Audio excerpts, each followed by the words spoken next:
1,000 stocks in my head. One goal in mind, to try to make you mad money. You can't afford to miss it. Oh, excuse me. Tonight I'm on the dirty linoleum floor for a good reason.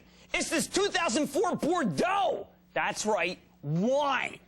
Why? Because there are a lot of similarities between the wine and liquor business and the stock market.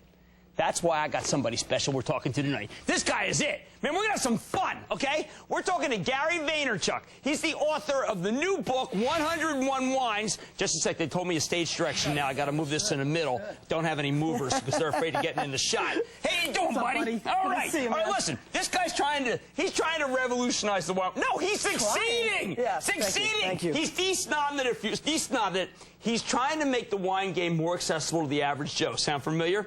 He's got to show. Look, can I just tell you that, guys, there's some guys on the web who say that Kramer is the Vaynerchuck of stocks. Then there's guys who say the other way. Okay, he's got a show on the web, which is a hoot, called WineLibraryTV.com. And his viewers are self-described Vayniacs. Just like Kramer, he's got the anti-Vayniacs who buy every wine that I pan and skip the ones I rate. Well, we know they do that for me, too. So, you're going to get some education tonight. It's going to be twofold. He's going to talk about the adult beverages, and I'll talk about the stocks of the companies that make them. I got to tell you, Gary, the book changed me because I am such a sucker. I'm that Camus guy. I'm the guy who buys. I'm the Silver Oak because I bought into the rap. It's a brand world. Right, it's a brand world. People are buying brands, and there's so many great wines that are not branded. Well, this is why I am saying that what's so much like, in this book, you'll see what's so much like stocks. I'm just going to read a quick quote.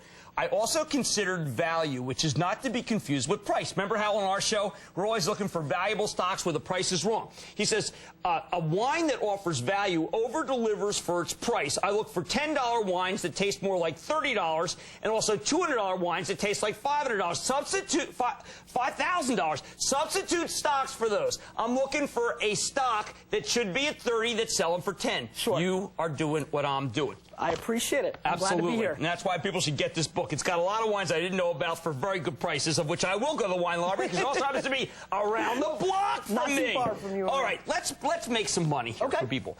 I have been recommending the stock of Diageo. Right. Now, they make some pretty good wines, right? How do we feel about theirs? We've got Diageo's over here. BV, Now, Diageo is not as heavily in the wine business as compared to a lot of the other companies out there. They're much more leveraged in the spirits business. Johnny Walker, black, blue, gold, green. Does that work, all those different colors? I think they work. I mean, the one thing Diageo does very well is that they're branders. They're able to build brand. They got the P. Diddy, Ciroc thing. Right. They're looking outside the box a little bit. They're much heavier leveraged in the spirits industry where there is brand equity. Well, we like that in Kramerica because that means that they can charge a little more than they might be able to otherwise. No question about it. They are able to, with their big brands, have a little bit more leverage. No doubt in my mind. All right.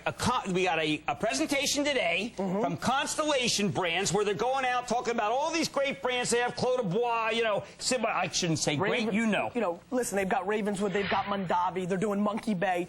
Constellation's on the other spectrum. They're very wine-driven. They're soft in the other spirits. And this is where I have a slight concern, to be honest with you.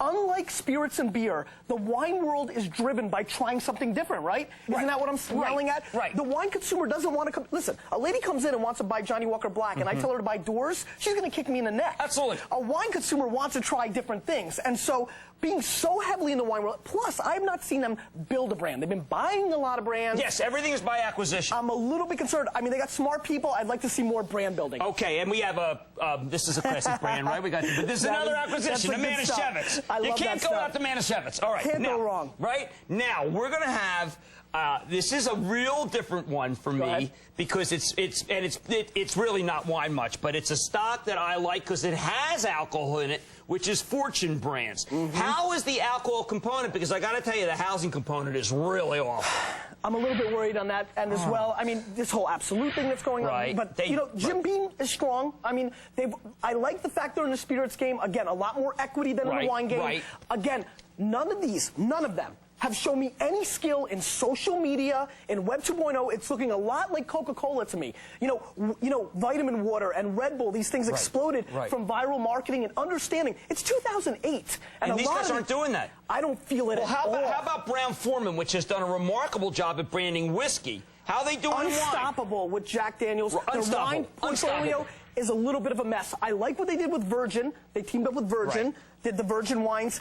I'd like to see more sex appeal from them, but they're not bringing the thunder either, Kramer. I mean, I'll be very honest with you. None of these companies are saying to me, 2008, we're embracing new media. Nobody's using Twitter. Nobody's leveraging Facebook properly. There's such a fundamental new way to build brand in America, and I don't see any of these monsters doing it. Okay, now one of the things that we have concentrated on our show is that we say that younger people, 20s, 30s, this is the time you can speculate. This is the time you can buy some wild stocks.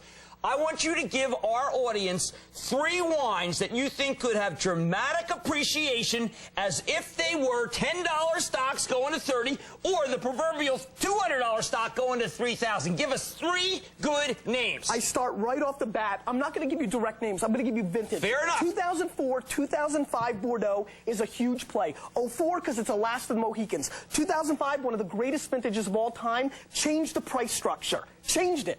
And so 04, there's bargains galore. The other play that I'm completely in love with is Portugal. 6, 7, 8 bones. Spain's already happened. Spain's happened. Australia's happened. It's about Portugal. 6, 7, 8 bones. Wines that are drinking like $25 wines. Now, if I wanted to go collect, do I buy a case? Do you buy 10 cases? What do people do? This is like, do I buy 1 share? Do I buy 10 shares? What do I do? If you want to make money, you buy solid cases of 2005 Bordeaux. Now, the market's moved already.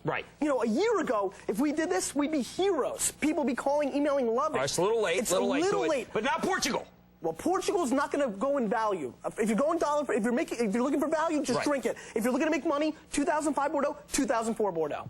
Gary Vaynerchuck, you have revolutionized the game and will continue. I tell people you've got to go to this site. You got to go to WineLibraryTV.com. The book is, I mean, for a guy who loves wines, and I have been overpaying all my life in order to impress people, just till you tell me not to be. This man changes my life. Gary Vaynerchuck, you're the best, my friend. You're the best. Thank you. Thank you. Coming up, Mad Mail. Kramer's reaching into his mailbag to deliver the answers you need.